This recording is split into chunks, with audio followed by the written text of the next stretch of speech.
Batin Yati itu adik dari Kiai Mahfud Terus. Jadi kira-kira ketemu sanatnya ya misalnya saya, Mbah Maimun, Mbah Karim, Mbah Hashim, Mbah Mahfud. Mbah Mahfud itu juga gurunya Mbah Dimyati.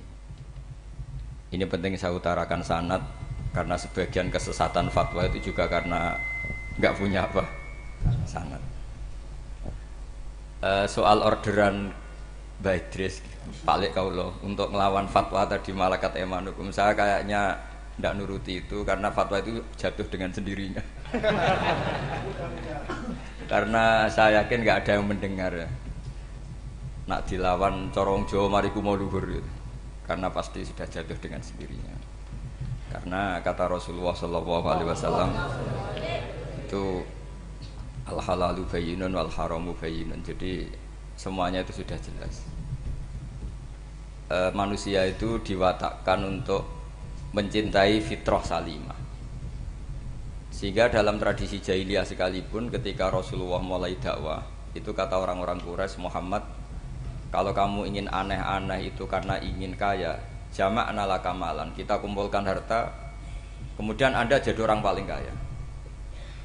Kalau kemudian Anda ingin dari aneh-aneh itu mendapat perempuan, kata orang Arab jahiliyah sebelum ada Islam, kata mereka juga zawwasnakaha, maka perempuan itu yang kamu cintai, kita akan mengkawinkan, menikahkan kau dengan dia. Artinya adatun nikah itu adat yang dahulu. Dan mulai dulu yang namanya nikah itu melibatkan wali, melibatkan keluarga. Makanya di antara pujian tiba berjanji terhadap keluarga Rasulullah SAW adalah tarakus sifaha falam yusibbu ma'aruhu min adami wa ila abihi wa ummi. Sehingga sifah ini yang definisinya ya jelas, nikah definisinya juga apa? Jelas. Kalau ada orang tertentu yang belum jelas definisi itu sudah di bawah awam lagi. Sudah ndak awam tok tapi sudah di bawahnya, di bawah nol. Sehingga nggak usah dilawan orang-orang yang punya nilai kayak kita ini. Jadi, karena tadi zaman jahiliyah saja, jika Muhammad kamu ingin aneh-aneh itu, ingin nikah, zawwasnaka, kita akan nikahkan kamu dengan perempuan yang kamu inginkan. Nggak ada dalam satu riwayat pun yang dikatakan maka saya sewakan atau saya bookingkan, nggak ada. Semua redaksi zawwasnaka. Itu artinya ada seremonial akad yang bernama apa? Nikah. Makanya dipuji tarakus sifaha falam yusibhum aruhu min adamiu wa ila abilau. Kemudian dalam fikih juga dikatakan nikahul jahiliyah adalah sah, tidak perlu ditajdid. Saya ulang lagi ya, nikah fil jahiliyah itu tidak perlu ditajdid fil Islam asal tidak ada mufsid yang dzati. Misalnya begini ya, kita tidak pernah dengar sahabat-sahabat yang masuk Islam kemudian nikahnya ditajdid oleh Rasulullah SAW. Itu menunjukkan peradaban nikah ini ma'ruf. Kecuali nikah ada mufsid yang permanen, misalnya menikahi saudara kandung atau nikahi buliknya atau nikahi mbahnya, dan itu hebatnya nggak terjadi dalam kafir jahiliyah. Semua nikahnya normal dan dengan wali, sehingga Anda tidak perlu menyangsikan aturan-aturan fikih yang sudah dibakukan oleh ulama. Jadi nggak usah risau sama. Pokoknya sampean yakin saja ja'al haqqu wa zahaqal batil innal batila kana zahuqa. Nah kemudian ini yang makalah yang saya siapkan begini. Sekarang Indonesia itu dikepung oleh paham-paham keras. Sebetulnya untuk menghadapi paham-paham keras itu yang paling hebat tentu ilmu.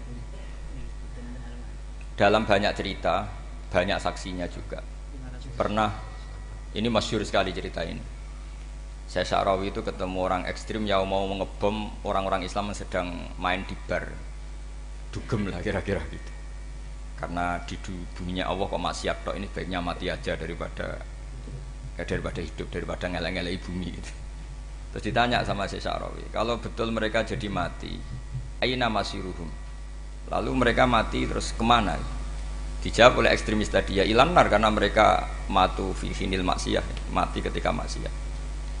Terus jawabnya si Syekh Sya'rawi, lalu kalau mereka ke neraka itu keinginan Rasulullah apa keinginan kamu?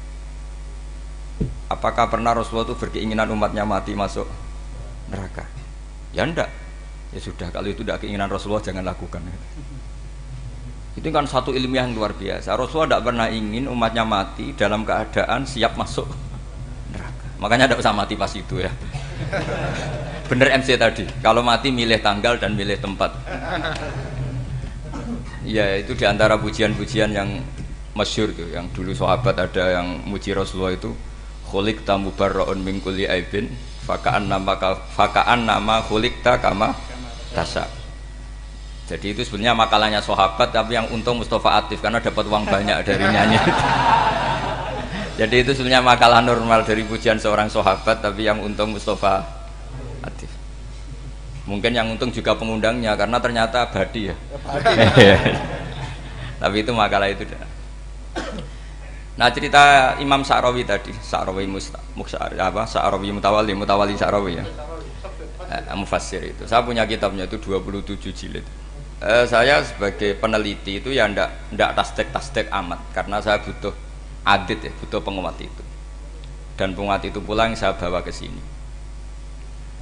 Ya ini saya baca terjemahnya dulu, nanti saya baca Arabnya supaya dapat barokahnya Rasulullah SAW sebagai Jami'ul Kalim. Nabi pernah didatangi seorang bedui. Bedui itu Arabi, orang kampung. Minta sama Nabi, karena Nabi itu udah orang kaya, tentu kira-kira saya bayangkan ya dikasih 50.000 atau 10.000. Si Arabi ini tidak terima, dan tidak terima ngomong di depan umum. Ketika Rasulullah tanya, apa saya sudah baik sama kamu? Kata si Arabi tadi, tidak, karena kamu kikir hanya ngasih saya segini. Sahabat hampir marah saja karena Nabi tersinggung gitu. Tapi Nabi lalu mengajak orang itu ke dalam rumah. Kira-kira kalau Indonesia mungkin ditambah 200.000 atau 300.000. Kemudian, apa ini cukup? Ya cukup. Kamu sudah puas? Ya puas. Fajazakallahu min ahlin wa asyiratin. Dipuji-puji Nabi. Kemudian kata Rasulullah, ayo kita keluar. Keluar nemuin khalayak begini. Khalayak rame tadi. Kamu tadi mengkritik saya, menghujat saya di depan umum. Maka kamu sekarang harus memuji saya di depan umum. Supaya clear. Akhirnya mau dia. Oke, kita mau. Akhirnya muji-muji bahwa Muhammad orang baik, dermawan gini. Setelah itu dia pulang.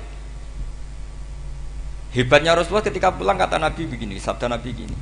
Kalau saja dia pas benci saya itu kok mati.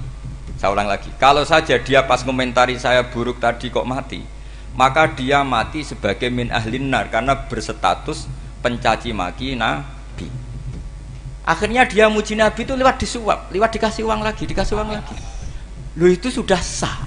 Jadi saking baiknya Allah, Islam suapan itu juga sah.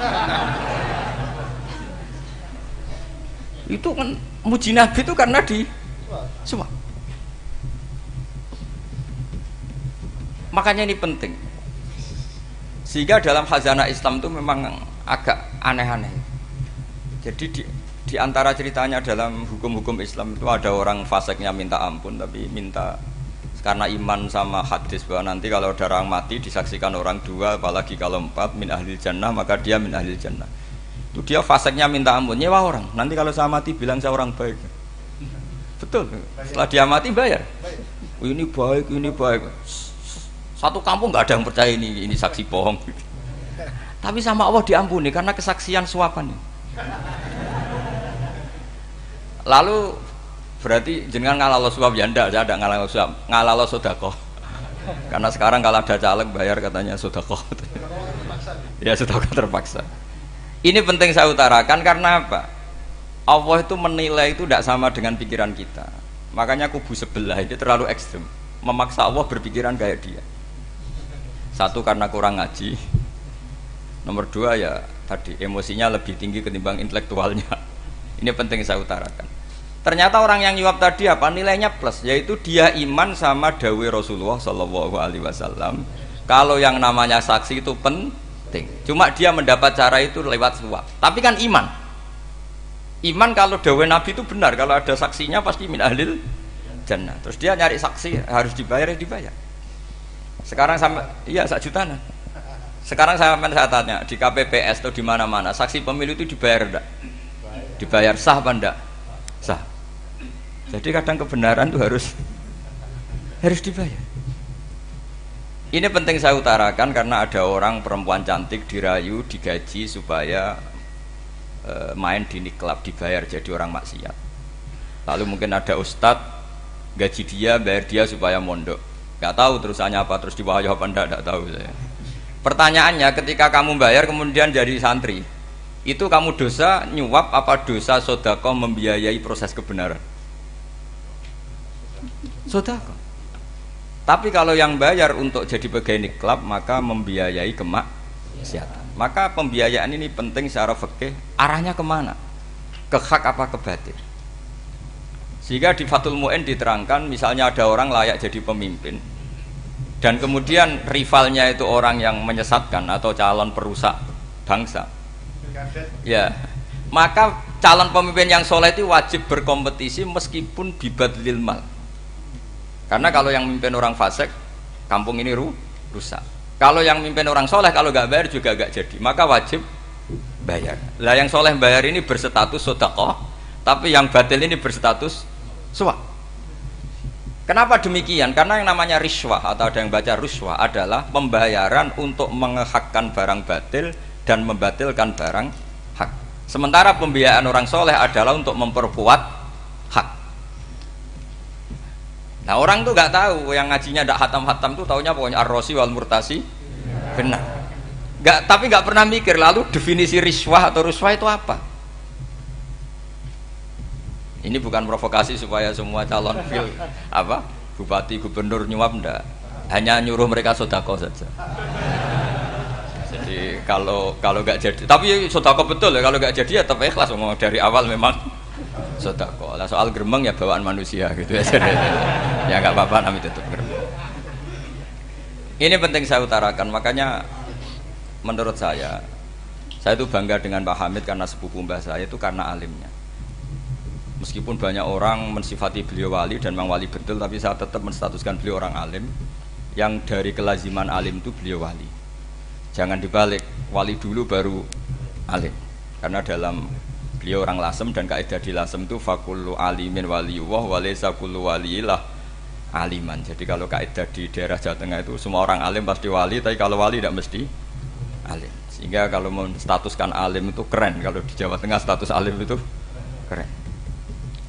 Dan soal keramat yang kaitannya dengan Mbah Mun itu masyhur itu dulu ketika Mbah Hamid santai-santai sama Pak D. Taifur sama keluarga lah. Beliau mau istirahat, kemudian yang datang Kiai Maimun, Mbah Mun zaman itu masih dipanggil Gus. Sopo pur, ada Pak Taifur di situ. Kata Pak D. Taifur, saya kalau manggil Pak D itu Gus Mun. Dan itu Mbah Hamid ngendikan rojulun alimun waliyullah. Itu orang lelaki yang alim yang waliyullah. Jadi beliau muji Mbah Mun juga alimun dulu, rojulun alimun wali. Ini penting saya utarakan karena kesanatan keilmuan beliau jelas dari beberapa keluarga di Lasem. Karena di daerah Fakhriyah itu yang tempat lahirnya Pak Hamid juga lahirnya mbah saya. Itu mbah-mbahnya sudah orang alim, termasuk Kiai Sidik Jember itu juga lahirnya di kawasan pondoknya Pak Hamid Fakhriyah. Kemudian Kiai Sidik punya anak yang namanya Ahmad Sidik yang jadi Rois Am, yang sekarang ada Gus Wirjon macam-macam, itu semuanya juga keluarga Lasem. Nah saya cerita keluarga ini penting bukan karena tafakhur atau tabai, bukan, karena Allah itu membuat satu tradisi besar memang lewat dzurriyyah. Sehingga Allah ngendikan misalnya ulaikal ladzina an'ama Allahu 'alaihim minan nabiyyin min dzurriyyati Adam wa mimman hamalna ma'anu wa min dzurriyyati Ibrahim wa Israila wa mimman hadaina wastabaina. Karena tanpa dzurriyyah itu enggak ada tradisi, enggak ada kultur. Misalnya saya menjadi hafal Quran, dulu bapak saya itu tiap zaman Pak Hamid masih sugeng, yang semaan di sini itu pasti bapak saya, namanya Kiai Haji Nur Salim. Kadang diajak baca Quran di kamarnya Kiai Hamid. Karena kalau bapak saya itu mantu ponaan sama Pak Hamid. Itu dulu bapak saya memotivasi saya supaya hafal Quran itu gini, hak kowe kudu hafal Quran. Nak kowe hafal Quran, iku kepaten obor. Engko anak merapal luwe duwe alasan. Jadi kalau ada Gus tidak alim itu mesti salah bapaknya. Karena kalau bapaknya bisa baca Wahab, anaknya mau baca primbon tuh malu. Tapi kalau bapaknya sudah bacanya WA, anaknya jadi primbon. Era cucu sudah dukun. Era cucu sudah kayak Dimas Kanjeng, nanti itu pasti. Karena nggak ada rasa malunya. Tapi kalau bapaknya alim baca Wahab misalnya, juga qanaah, anaknya juga itu figurnya. Terus cucunya juga gitu figurnya. Makanya disebut dzurriyyatam ba'duha min ba'd. Ini penting. Dulu Mbah Mun itu sering ngijazahi saya itu persis ijazahnya Bapak, ijazahnya Pak Hamid. Kalau punya amplop itu ya dibeda-bedakan, ini amplop dari tamu, ini dari pejabat, ini dari orang fakir. Sehingga penggunaannya juga sesuai itu. Tidak serampangan. Karena dianggap amanat. Kalau kita salah tasarruf maka menjadi hisab. Kalau sekarang enggak, salah dikumpulkan. Orang desa salam template wadol pitik kuru wedhus kuru. Ambek guse tuku HP seri terbaru itu kan kasihan itu. Padahal sing salam template itu ibunya kerja di Malaysia. Mungkin gelantungan ngecat tembok di Malaysia. Hasil salam template dienggo Gus tuku HP terbaru itu kan enggak imbang. Nah dienggo tuku tasbih kan sumbut. Ini bukan nyindir tapi ngamuk jadi ini penting karena semuanya itu ada hisabnya walatus alunna yauma idzin anin. Karena tradisi ini harus kita teruskan ala qadril istithaq. Karena itu nanti yang mengawal ilmu. Kemudian termasuk tradisi mengakui santri goblok, ini penting. Itu enggak ada santri sebarokah santri goblok. Makanya dulu Mbah Mun, Mbah Hamid, Kiai alim itu kalau sama santri goblok ya tidak benci. Enggak kayak sekarang semua orang bikin sekolah unggulan. Sekolah unggulan itu kritik saya hanya memproduksi orang-orang yang nantinya mendapat. Kalau kamu punya santri hafal Quran, nanti hadiahnya umroh. Langlanya umroh, santri pinter hadiahnya beasiswa. Tapi hubungannya sama negara itu mendapat. Sementara santri yang goblok hidup di pedalaman Kalimantan karena di sana belum ada masjid, bikin masjid dia. Sebagian hartanya dipakai masjid, sebagian hartanya dipakai bangun masjid. Ini yang goblok pendiri masjid, yang pinter pengajian di masjid dibisaroi uang kas masjid. Artinya gini, ya kalau halalnya halal, tapi kita mbok yo roh hikmahnya orang-orang goblok gitu. Supaya kita tetap ngaji Rabbana ma khalaqta hadza batila. Semua ini ada gunanya. Subhanaka ma khalaqta. Jadi semua ini ada gunanya. Maka bagi santri-santri yang goblok, tolong nanti saya di-Fatihai karena saya ini pembela Anda. Loh yang ngomong biar saya karena saya terkenal santri pinter. Kalau yang ngomong sampean goblok kan nggak ada yang percaya. Oh, padune padha gobloke kan gitu. Yang ngomong harus saya. Saya itu niru Rasulullah Shallallahu Alaihi Wasallam. Nabi itu kalau ada santri serabakat pinter itu diwaris sak surat usung nang mulai pinter. Banyak itu. Balighu anni walau ayah. Ada sahabat ngaji hanya diajari idza zulzilatil ardu sudah kamu pulang sudah pinter. Karena betul. Sekarang coba diangen-angen. Ada santri alim alamah. Mungkin bakasnya furu'iyah. Gimana hukumnya Jumatan jumlahnya itu 40 kurang atau 40 pas imam. Kemudian ada yang batal satu, hukumnya gimana? Dia mikir furu'iyah. Sementara yang goblok, dia di desa tertinggal gak ada masjid. Piye caranya dia masjid? Ini bikin aslul ibadah. Yang sini sudah khilaf tentang yang gak penting. Jadi orang goblok kadang lebih keren. Akhirnya apa? Duriannya yang goblok nanti jadi orang alim alama ngekholi wong goblok karena pendirinya biasanya orang pati pinter. Itulah Allah Subhanahu wa taala. Ada bikin sesuatu itu sia-sia.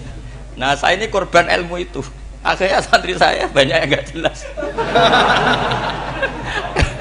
Ya, tapi ya saya terima saja. Saya santri itu macam-macam. Ada yang profesor, ada yang doktor, ada yang goblok, ada yang baru tobat kemarin. Ada yang Cina lagi seneng ahli sunnah wal jamaah, macam-macam. Semuanya ngaji sama saya. Karena saya tetap berkeyakinan Rabbana ma khalaqta hadza batila. Ini penting saya utarakan karena khazanah kita ini jangan digerus oleh orang yang tidak bertanggung jawab. Pernah ada di hadis Muslim, ini cerita di Sahih Muslim. Ada seseorang sedang sujud kemudian diinjek oleh orang fasik. Saya ulang lagi, diinjek. Rokobahnya yang diinjek itu rokobahnya. Lehernya itu diinjek sama orang fasik. Kemudian si yang sujud tadi bersumpah wallahi la yaghfiru wallahu lak. Demi Allah, Allah tidak akan mengampuni kamu. Itu Allah kemudian mewahyukan sama Nabi di zamannya. Wahyunya adalah mangdalladzi yata'alla alayya alla aghfira li fulan. Laqad ghafartu dzunuba wa ahbattu amalak.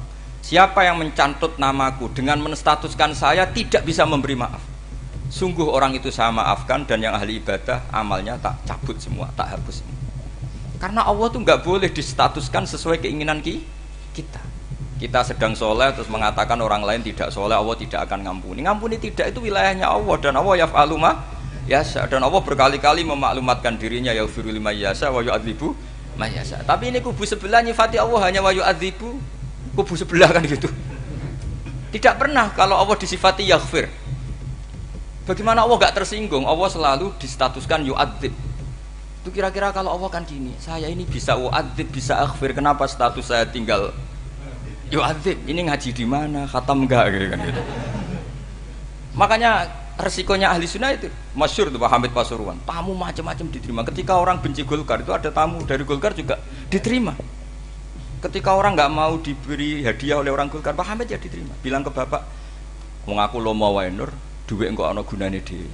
Sing marai rawan hisab itu kan kamu dapat uang nggak jelas kemudian kamu pakai pribadi. Kalau orang-orang soleh kan nggak pernah dipakai, kan aman saja.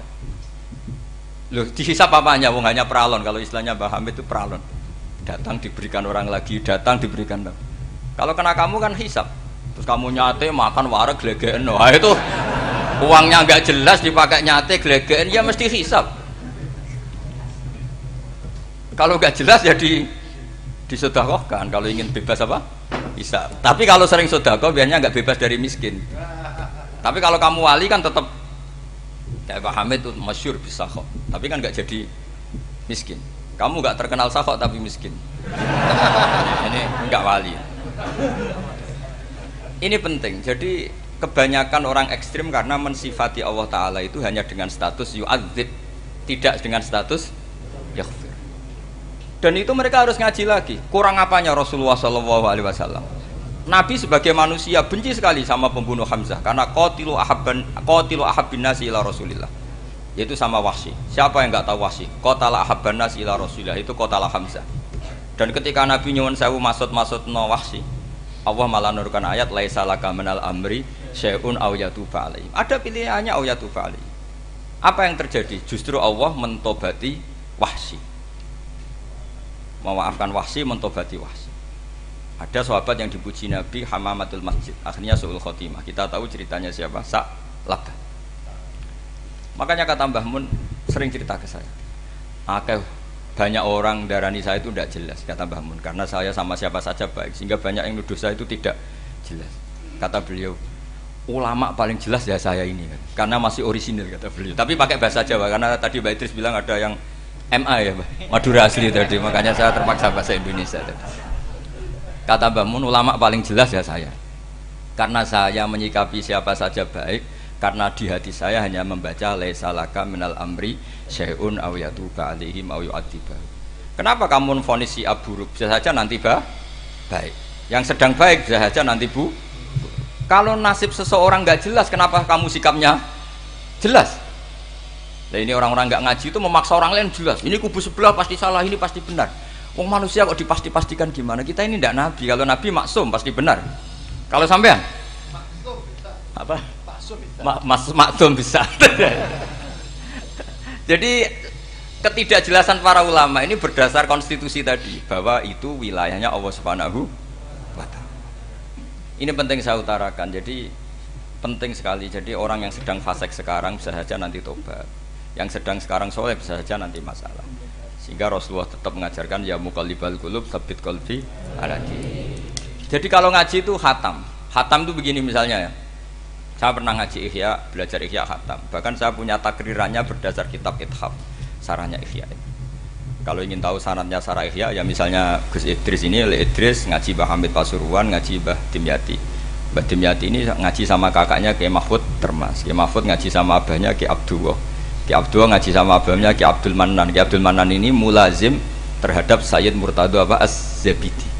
Jadi kalau santri Salafiyah ini ya kira-kira topkoh Sabiah. Karena Mbak Idris Sadisa ya kira-kira sampean itu dari pengarang Ithaf itu baru topkoh berapa? Sabiah, masih keren. Turun pitu. Masih kaya lah. Lah kamu kok miskin? Turun ke 8 katanya kan. Jadi nanti kalau masih keren. Itu sampean ngaji kitab kalau khatam. Saya ulang lagi, kalau khatam itu memang ada bab-bab di mana ulama itu harus tegas, harus tafriq bainal haqqi wa bainal batil. Oke, itu bagus. Mana yang hak, mana yang batil kita bedakan. Di bab itu bagus. Tapi kalau nanti kamu ngaji bab tawadhu, Lihat di Bidayatul Hidayah atau di semua kitab tasawuf bab tawadhu itu. Kalau melihat kamu orang kafir, kamu melihat orang apa? Kafir. Ini aso ma'akufri, ini maksiat wajar dia kafir. Saya ini muslim kok maksiat. Fadam bi akbah, maka dosa saya lebih buruk. Melihat orang tua, mesti hada aksaru ibadatan. Ini lebih tua, mesti ibadahnya lebih banyak. Nanti kalau melihat anak kecil, hada asgharu minni sinnan, pasti maksiatnya banyak saya. Sehingga terus evaluasi gitu, sehingga nggak pernah takabur. Misalnya di sini, saya ini kan gayanya keren, duduk di atas sampai di bawah. Gayanya tok, hakikatnya sampai lebih sombong karena memerintahkan saya. Jadi panitianya itu, makanya saya merasa tawadhu saja meskipun berdiri, karena hakikat saya ini makmur, diperintah. Panitia ini, penyelenggara ini amir, pemerintah. Kira-kira sombong mana? Itu sekali saya tidak memaafkan finnar itu.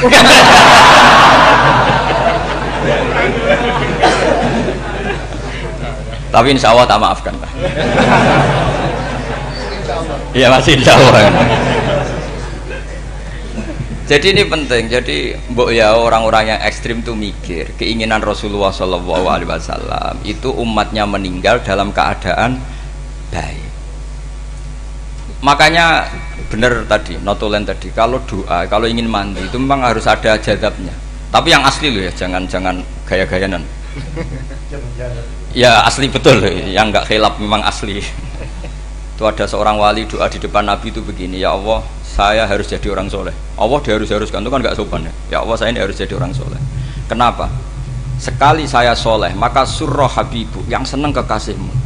Sekali saya fasik, maka yang senang musuhmu, yaitu iblis. Tinggal jenengan milih mana, nyenangkan kekasihmu apa nyenangkan musuhmu. Akhirnya dapat aku, ya sudah soleh aja, soleh ini kok doa kok neror orang ini. Kira-kira gitu. Jadi ya Allah, saya harus jadi orang soleh. Kalau saya jadi orang soleh, surroh habibuk, yang senang kekasihmu. Kalau saya jadi orang fasik, yang senang musuhmu. Sedangkan tinggal milih saja, menyenangkan kekasihmu apa menyenangkan musuhmu. Kira-kira Allah senang mana? Senang menyenangkan. Wah, itu doa paling mustajab. Tapi syaratnya harus anti bikolbin dan dari ijazah nggak mandi, itu ijazah nggak mandi. Maka ini tidak saya ijazahkan. Nanti kalau kamu ngalami isak sendiri, ngalami wujdi sendiri, terus ngalami itu, insya Allah makbul. Ini mau gaya-gaya nan copy paste nggak diterima itu. Jadi wali-wali dulu itu kalau berdoa itu sederhana, tapi dari hati yang paling dalam. Makanya Nabi Musa itu terkenal, orang paling seenaknya sendiri itu Nabi Musa hubungannya dengan Allah. Tapi sama Allah dimaafkan karena orisinil, tidak bikin-bikin. Rasulullah juga itu, kalau sudah marah itu doanya gitu.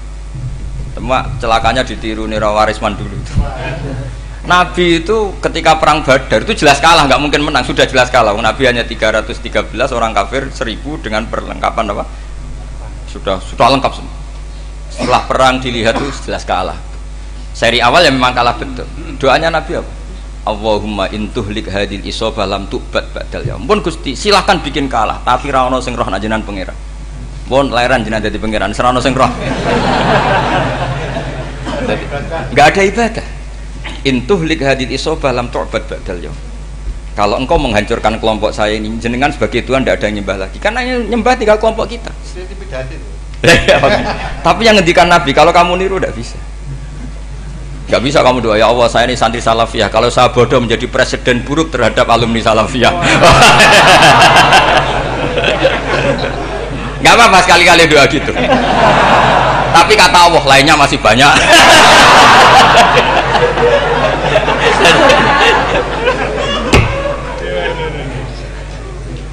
Tapi itu syaratnya tadi harus ada al-wujdi wasima. Jadi makanya Imam Ghazali punya kitab al-wujdi wasima.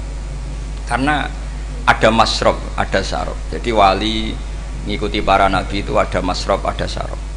Sehingga perasaannya itu beda. Saya punya sekian contoh. Makanya tadi saya bilang di sini yang cerita nanti tak baca Arabnya ya, tabarruk dengan jamil apa kalim. Jadi Nabi menyontohkan gini ya.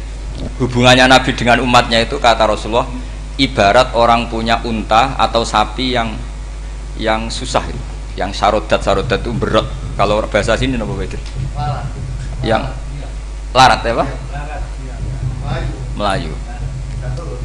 Terus orang-orang lain ingin membantu, kubu sebelah ingin bantu, tapi ketika mereka ingin bantu malah unta ini tambah lari karena asing. Semua selain pemiliknya ini kan bagi unta itu asing. Jadi mau dibantu ditangkap tambah lari karena ini orang asing semua.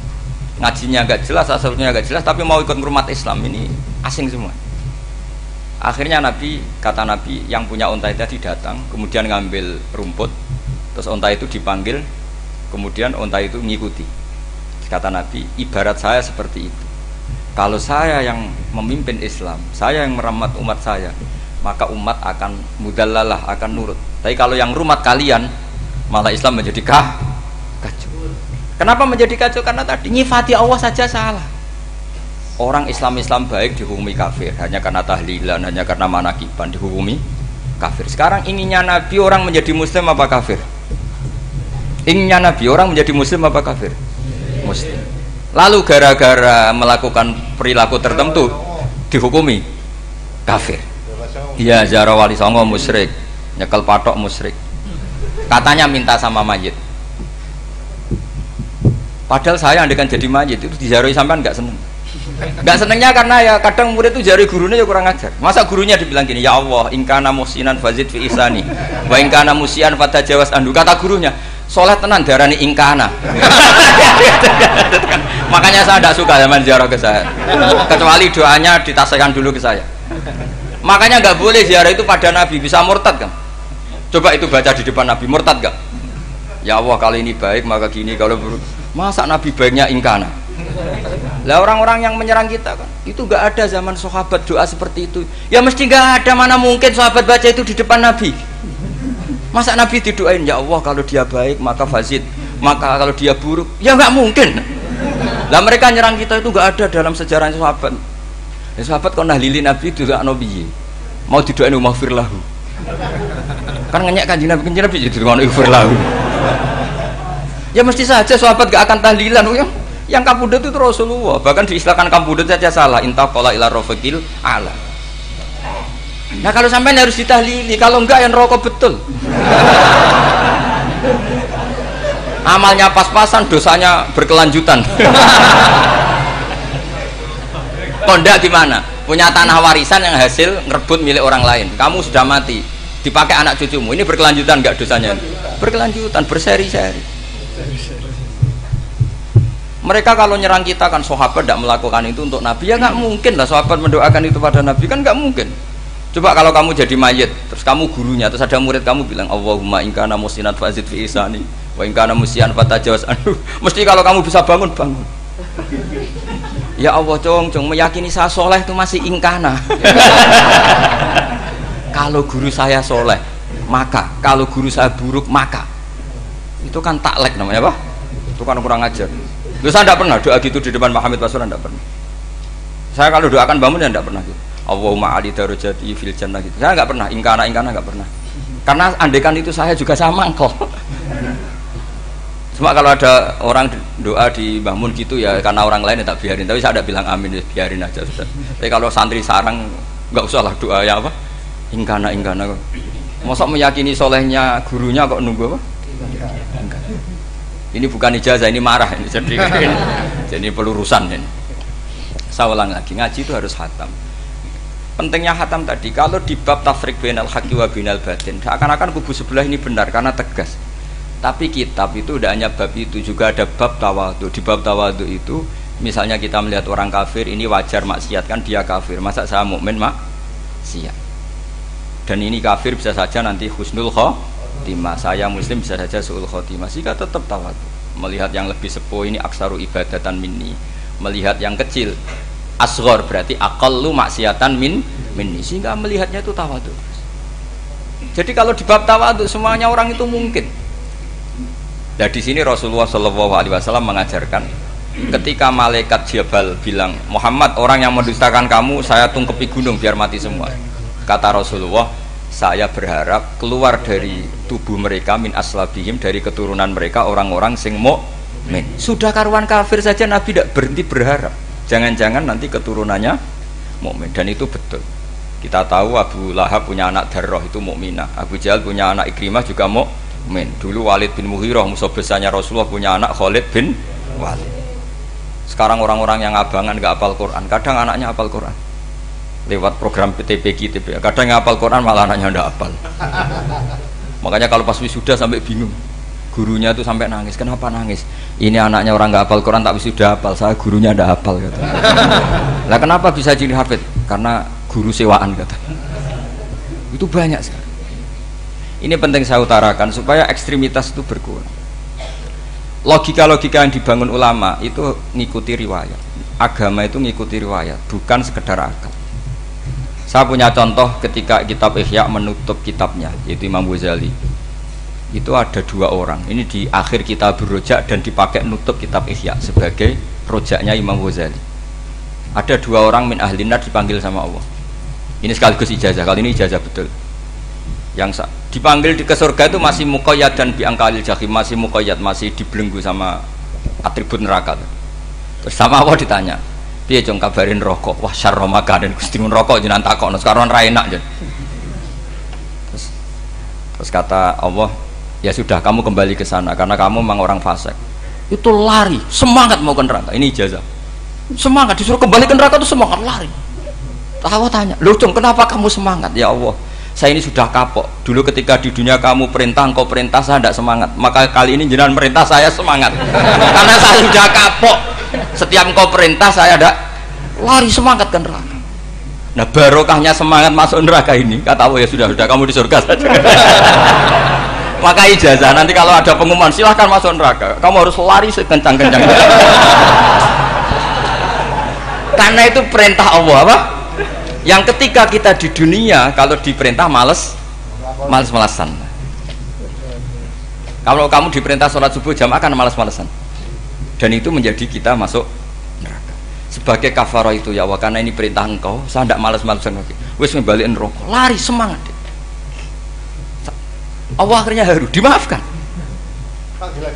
Panggil lagi, sudah di surga saja. Barokahnya semangat masuk neraka. Nah ini ijazah ini. Ya diterima ya. kok enggak semangat terima ya.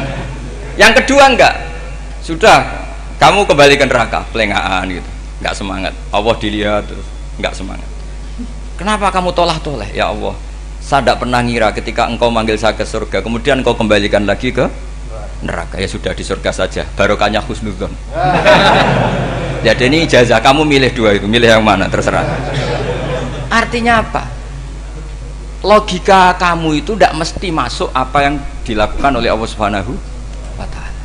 Itu logika kamu kan tidak masuk, tapi Allah yaf'alu ma yasha. Ini penting saya utarakan. Nah, tapi orang-orang ekstrim itu maunya nyifati Allah dengan status yu'adzim, yantakim, jabbar, qahar. Sifatnya Allah Ta'ala itu 99. Kenapa apa kamu hanya satu? Jadi tetap saja menghadapi fenomena seperti ini tetap laisa laka minal amri syai'un aw yatuba alaihim aw yu'adzib. Sehingga setahu saya Mbah Mun, Mbah Hamid Pasuruan, guru-guru kita, habaib yang alim-alim itu melihat tamu macam-macam ya dilayani semua. Karena ini ngadepi fenomena sosial yang semuanya tidak jelas. Kalau nggak jelas apa? Ya kita bisanya berharap karena afdolul ibadah itu intidharul farad. Kalau belum Islam sekarang kita harapkan nanti. Kalau bapaknya enggak kita harapkan anaknya. Kalau anaknya belum kita harapkan cucunya. Karena agama ini limangka nayarjuwo hawal yaumal akhir. Agama ini bagi yang terus berpengharapan, bukan bagi yang putus asa. Ini yang penting saya utarakan. Jadi apalagi Allah sudah punya rencana tadi, yang goblok-goblok di pedalaman Dayak bikin masjid, yang pinter-pinter ramen lomba untuk sangu, untuk umroh. Kira-kira memberi sama mendapat pahalanya keren mana? Memberi. Tapi tidak usah jadi goblok. Goblok tidak usah direncanakan, sudah terjadi. Jadi makanya saya bela karena sudah terjadi gitu. Tapi tidak usah direncanakan. Nanti terus wah goblok aja cara Gus Bak gak apa-apa ndak. Sudah kadung ini cuma kita itu iman ya. Jadi karena yang pinter itu yang jumlahnya tidak banyak. Ini kita bully saja. Karena kamu bully pun tetap mulia kan orang pinter ini. Tapi kalau orang goblok gak dibela habis dia. Yang pinter buat dikritik kayak apa kan tetap mulia kan. Lah yang muji sudah banyak, saya ngeritik saja lah. Ini tidak akan jatuh. Tapi yang goblok ini kan nggak ada yang bela. Saya sebagai umatnya Rasulullah, pecinta umat Rasulullah tak bela, tenang saja. Ada hikmahnya apa? Hikmahnya orang goblok. Betul loh, saya itu sering ketemu dokter, ketemu profesor tuh nangis. Tak tanya kenapa nangis.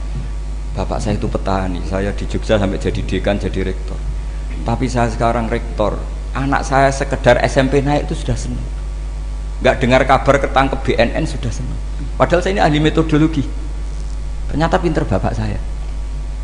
Karena bapaknya tadi hanya petani bisa menjadikan anaknya profesor. Tapi profesor tidak mesti bisa jadi. Anak saya naik SMP aja sudah senang. Karena Allah ingin membuktikan pinter kamu itu tidak ada artinya di depan iradatullah. Di depan apa? Iradatullah. Supaya orang tunduk. Lu coba yang jadi ulama tabi'in itu rata-rata abnaul mawali. Anaknya budak yang dimerdekakan. Karena Allah seperti itu. Ada yang tokoh yang tadi dzurriyatam ba'duha min ba'd, itu harus kita jaga. Saya termasuk orang yang ditakdir punya mbah-mbah alim, itu juga harus dijaga. Yang enggak alim peluangnya masih banyak. Banyak sebanyak-banyaknya. Asal tadi lewat jalur sregep, dan kalau bodoh ngaji saya nanti. Tak ajari Rabbana ma khalaqta hadza napa?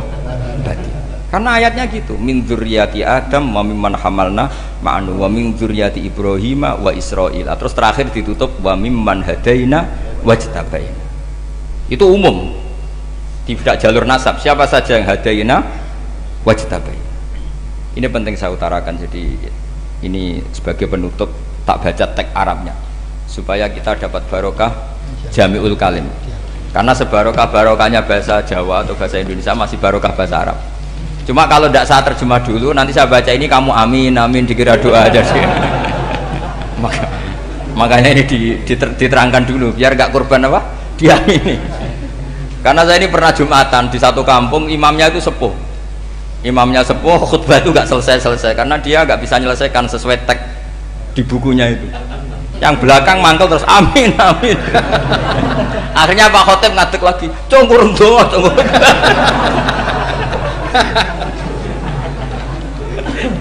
Ya, ini masih teks Arab atau yang belakang sudah apa? Amin amin. Ya saya baca. Yang disimak. Bismillahirrahmanirrahim. Waruya anak Arabian ja'ahu yatlubu min husai'an fa'atahu. Sumaqala ahsantu ilaika. Dikasih sesuatu ya tadi saya contohkan, misalnya dikasih hanya 10.000. Qala al-arabiyullah wala ajmalta, kamu ya belum berbuat baik. Faghadibal muslimun wa qamu ilaihi. Orang-orang Islam marah besar karena Nabi dikomentari la ajmalta, kamu tidak orang baik. Fa asyara ilaihim an kuffu, kata Nabi jangan kamu pukulin. Kalau di Madura sudah tuntas tuh kena celurit itu kalau. Sumakomak, kalau di MA ada dia di Madura asli tadi ya. Sudah tuntas. Sumakoma wa dakhala manzilahu. Setelah itu terus arsala ilahi sallallahu alaihi wasallam wa zadahu syai'an.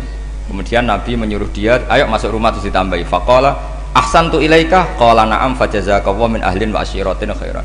Setelah ditambah banyak sama Nabi, saya sudah baik sama kamu. Wah, baik kalau sekarang baik. Itu mengatakan baik karena ditambah uang loh. Bukan karena dari nuraninya, karena ditambah uang, ditambah duit. Amplopane ditambahin.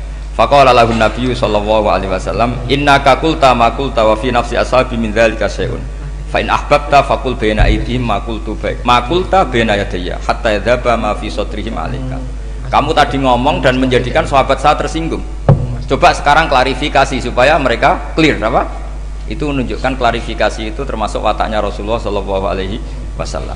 Tadi kamu menyinggung saya di depan umum, maka sekarang kamu muji saya juga harus di depan umum supaya clear, supaya mereka tidak punya perasaan macam-macam. Sudah akhirnya qala na'am falamma kana al-ghadu awil asyu ja'a faqala sallallahu alaihi wasallam inna hadzal arabiyya qala ma qala fazidnahu fazama'nahu radiya kadzalik qala na'am fajazakallahu min ahlin wa asyiratin khairan. Terus faqala Nabi sallallahu alaihi wasallam, ini penting ya bagi semua dai, bagi semua ustaz. Masali wa masalu hada masalu rajulin lahu naqatun sarodat alaihi fattaba'an nasu atau fa'atba'ahan nasu falam yaziduha illa nufuran fanadahum sahibuha khallu baini wa baina naqati fa inni arfaku biha minkum. Jadi namanya unta, sapi atau kuda itu lebih terbiasa sama pemiliknya sama orang lain, sama pemiliknya. Kalau orang lain ikut mantu ketika berat malah tambahlah lari. Sama kiai sama umat itu, kalau kiai kan punya syafaqah sama umat, maka inginnya umatnya dimaaf. Tapi kalau kubu sebelah inginnya mengkafirkan, mendosakan, membid'ahkan, itu bisa diharap nggak umat mau kembali, malah lari. Makanya saya pernah ngalami ini serius. Ada orang tukang ngafir-ngafir wong NU gitu. Di majelis, satu majelis dengan saya. Singkat cerita semua NU pinter. Waya jamaah duhur itu waya sholat. Ayo jamaah, aku gak sholat. Kenapa? Kafir sholat bar. Gak wajib wong kafir sholat. Tidak usah kafir, sholat saja. Mereka itu kan omongannya ta'arud, mengkafirkan kita tapi mewajibkan kita sholat. Sholat wajib gak bagi orang kafir? Gak wajib. Berani nggak mereka mengatakan yang dikafirkan tidak perlu sholat karena sudah kafir? Berani nggak kira-kira? Nggak berani. Jadi omongan mereka itu paradoks semua. Karena memang nggak pernah ngaji. Nggak pernah apa? Nggak pernah ngaji. Ngajinya betul-betul. Nggak pernah khatam tadi. Ya, jadi kata Rasulullah, fa inni arfaqu biha minkum wa a'lamu fatawajjahala baina yadayha fa akhudhala minkum mil ardi faradda hatta ja'at wastanakhat wa shadda 'alaiha rahlaha wastawa 'alaiha wa inni law taraktukum kaqaulihi. Terus ya sudah seperti itu. Faradda hatta ja'at wa shadda 'alaiha rahlaha wastawa 'alaiha wa inni law taraktukum saat terus itu walhasil itu terusannya hadis itu, kalau saya membiarkan dia dengan keyakinannya tadi mengkritik saya dan dia mati maka dakholan. Jadi intinya gini, senang Nabi dibayar itu sah. Senang Nabi dibayar itu sah. Senang Nabi dibayar itu sah. Jadi ya kalau ada maulid terus kiainya ngasih makan-makan terus menjadi senang Nabi karena ada Bukharinya, itu juga sah. Ono zaitun sah. Terus kiainya senang karena untuk amplop juga sah. Jadi ini sudah ini sama-sama sah. Karena untuk kebaikan selalu sah. Makanya mungkin di sini ya habis doang kajian di sini mesti ada sarapannya pertama. Yeah. Kopi dan sarapan ngaji pagi. Yeah. Jadi orang datang ingin sarapan tidak apa-apa. Tidak apa-apa, sah itu. Sah. Sayyid Muhammad juga gitu, kalau ada orang ngaji dikasih uang juga sah.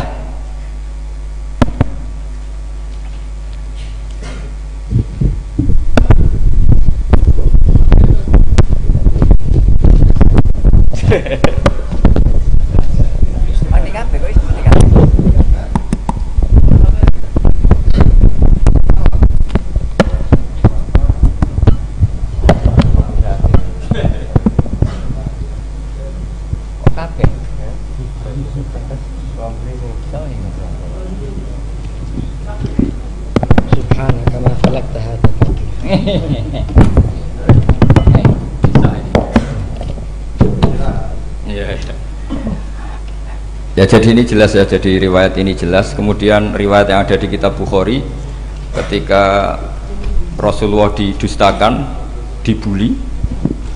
Ini wa ana mahmum ala wajhi falam astafik illa wa ana biqarni sa'alib, yang di bawah garis itu ada yang di Bukhari.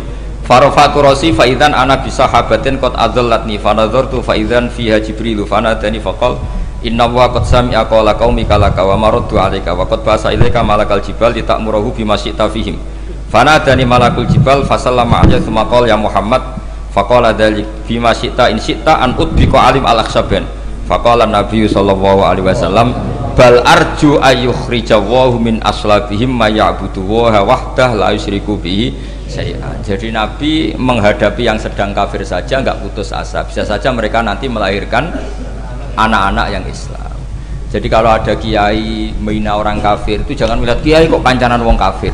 Yang benar itu kiai yang penuh harapan, sehingga sama orang kafir saja berharap. Tapi sekarang enggak, kiai pancanan wong kafir, kiai kok pancanan wong fasik. Logikanya dibalik. Kiai nelateni wong kafir nak menawa anak turune masuk Islam. Kiai nelateni wong fasik anak menawa dadi soleh. Logikanya harus seperti itu.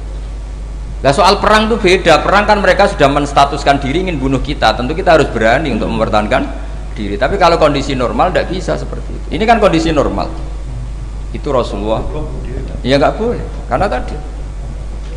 Bahkan kalau saya pernah ngaji ini di Sidogiri, pernah cerita Rasulullah jajar Nabi Nuh. Ada seorang wali, pasnya Abu Hasan Asyadili. Siapa Abu Hasan apa? Asyadili. Mimpi ketemu Rasulullah jajar Nabi Nuh. Kemudian Nabi Nuh itu digojlok sama Rasulullah. Kamu pernah maksudkan kaum kamu, bisa saja fi aslabihim atau fi zuhurihim ada nasamatan sing tu'minu billah. Sekarang misalnya begini ya, ini orang kafir. Di sini itu ada gen yang ribuan ila yaumil qiyamah. Bisa saja gen-gen yang sekarang masih di zuhurihim, karena kalau apa gen di lelaki diistilahkan fi zuhurihim, ini saja nasamatan tu'min. Nasama yang nanti mukmin. Kalau dia mati kan berarti kamu membunuh calon orang mukmin berikut. Jadi, tapi ya sama. Tapi kalau kamu bilang dibiarkan, Bisa saja ini ada nasamah sing calon kafir. Berarti kamu membiarkan kekafiran. Nah, di sini hebatnya Allah. Allah bikin Nabi Nuh mewakili istihad potensi kekafiran berlanjut sehingga beliau bilang wala yalidu illa fajiran kafaro. Paham ya kan, Rabbila tadzar alal ardi minal kafirina dayara innaka intadzarhum yudillu ibadaka wala yalidu illa fajiran kafaro. Logika itu terwakili oleh Nabi Nuh. Logika bisa saja ini ada nasamatan untuk minubillah. Itu terwakili oleh Rasulullah bal arju ayyukhrijawahu min aslabihim may ya'buduwaha wa la yusyriku bihi syai'an. Kayak apa untungnya kita jadi umat Rasulullah sallallahu alaihi wasallam? Masalahnya Nabi Nuh gak Nabi Nuh, Nabi Muhammad. Jadi kira-kira istiadat kamu ikut Nabi siapa? Kalau main hantam ya ikut Nabi Nuh. Kalau main rojak berharap Nabi Muhammad. Ya sudah, sampean ikut mana coba? Nabi Muhammad. Ini penting saya utarakan supaya apa-apa itu terukur lewat ilmu. Ya pokoknya istilah kayak Wali Songo yang tercerminkan sampai ke kita kayak Pak Hamid, karena Pak Hamid ini sanadnya secara gen itu sampai Sunan Bonang, di silsilah itu sampai Sunan Bonang. Saya punya catatan nasabnya Mbah Hamid Pasuruan sampai Sunan Bonang, ditulis Mbah Him itu ya, pas 40 harinya Mbah Hamid itu silsilah itu. Saya kira demikian, saya mohon maaf atas semua kesalahan. Wah, baru mulai. Ya Santi Putri itu nggak usah mikir besar berat-berat, yang penting nurut suami, itu kata para suami. Tapi kalau suaminya nggak layak diikuti ya diberontak saja gitu. Karena nggak ada sesuatu yang luar biasa kayak perempuan. Itu kata Sayyidina Umar, pernah dia mau jalan ya, dicegat sama Khawlah itu bintu Salab. Itu sampai 3 jam, padahal Umar sudah Amiril Mukminin. Sudah siapa? Amiril Mukminin. Tapi ketika ditanya, kenapa engkau berhenti karena orang tua ini? Kamu tahu orang tua ini siapa? Ini ketika protes itu didengar langit sabtuju, yaitu yang di ayat qad sami Allahu qaulal lati tujadiluka fi zawjiha wa tastaqi ila Allah. Jadi sing protes wong wedok ora trimo bojone, Kanjeng Nabi diprotes. Ya singkat cerita, Khawlah itu cantik. Memang contohnya harus cantik. Kalau jelek nggak bisa. Khawlah itu cantik sekali. Walhasil dia mungkin khed atau apa, lama mungkin khed. Terus suaminya datang, Aus bin Somit ini datang, melihat istrinya pas sujud. Di semua teks riwayat fa'ajabatu ajizatuha. Makanya gambarannya harus cantik. Enggak usah diterjemah ya, fa'ajabatu ajizatuha. Singkat cerita, Aus itu minta dilayani saat itu juga. Si Khawlah nggak mau karena sedang ibadah. Bongkok sih mas kok dalu. Enggak kok sekarang. Saking mangkelnya karena agak kesampaian. Ya orang lanang kan gitu, mesti kotor kalau nggak kesampaian. Terus Zuhara minha, dia melakukan dihar. Anti aliyah ka dhuhri ummi. Dulu dihar dalam hukum jahiliyah adalah tolak. Setelah ditihar, Aus getonnya bukan main karena Khawlah ini cantik. Makanya contohnya cantik, karena kalau nggak cantik nggak getun gitu. Terus kalau nggak cantik juga suaminya nggak kesusu gitu. Sudah tahu semua pokoknya gitu punya nada. Singkat cerita akhirnya suaminya datang ke Rasulullah. Ya Rasulullah, saya ini sangat mencintai istri saya, tapi tadi saya keterucut dihar dia. Lalu solusinya gimana? Ini karena tambahnya khas perempuan, kata Mbak Idris, ya sudah tak turut, ini khas perempuan. Kemenangan partai apa? Perempuan. Tapi tidak PSI, ini kemenangan partai perempuan. Kata Rasulullah, sementara hukumnya begitu. Kalau dihar itu biman zilatit tolak. Ya sudah, kamu nggak bisa kumpul lagi sama dia. Istrinya dikasih tahu, protes. Apa? Hukum apa-apaan itu? Diparani Rasulullah. Ini hukum tidak benar ya Rasulullah. Ya tapi setahu saya hingga detik ini saya sebagai Nabi hukumnya baru begitu. Nggak benar. Dibuantah terus sama Nabi diancam gini, kalau engkau tidak bisa memutuskan tak laporkan Allah.